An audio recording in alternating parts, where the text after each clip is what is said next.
अधिरा झोपली वाटतं. बलून घेऊनच झोपली सोबत. अधिरा तर झोपली, पण बघते मीच काय ते. तर झोपली. इकडूनच आवाज येत होता. कसा आवाज येत होता? असं गाण्यासारखं वाटत होतं जरा. काय आहे इथे? कोण आहे इकडे? आवाज पण कसा येतोय? मी शांत बसले तर येतोय. मला कुठेतरी लपायला लागतंय आणि आवाज घेते मी काय आहे.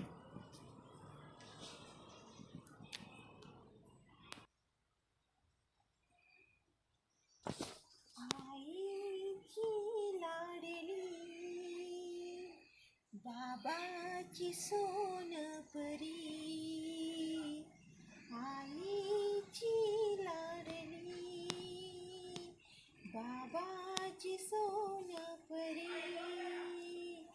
माझी कहाणी अधुरी, मी राजकुमारी. इकडूनच आवाज येतोय. गाण्याचा तर आवाज येतोय ना.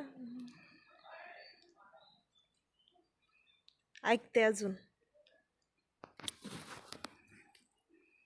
वंशाचा दिवा तो राजकुमार, मग राजकुमारी कशाला हवी?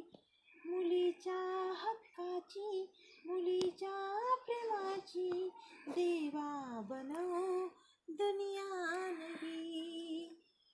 वंशाचा दिवा तो राजकुमार, मग राजकुमारी कशाला हवी? मुलीच्या हक्काची, मुलीच्या प्रेमाची, देवा बनव दुनिया नवी. आईची लाडली, बाबाची सोनपरी, मी आईची लाडली, बाबाची सोनपरी, माझी कहाणी अधुरी, मी एक राजकुमारी, माझी कहाणी अधुरी, मी एक राजकुमारी.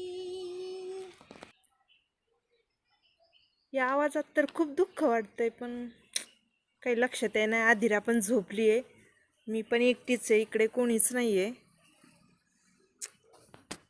तिकडे जायची पण भीती वाटू राहिली. जाते मी आता. अधिरा उठली ना मग बघते काय आहे तिथे.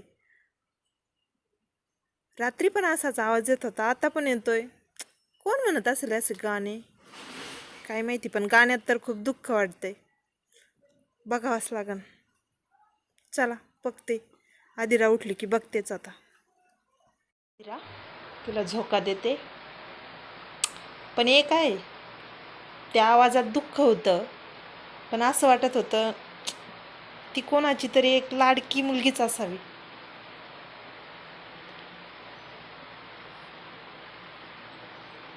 काही दिवसापासून भीती वाटते, असं वाटतंय भूत असेल, पण आवाजावरून तर असं म्हणजे खूपच इमोशनल वाटलं. नक्की काहीतरी कहाणी असावी.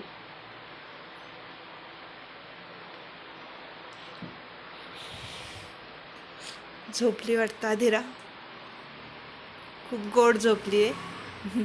बलून तर सोडेनाच आहे.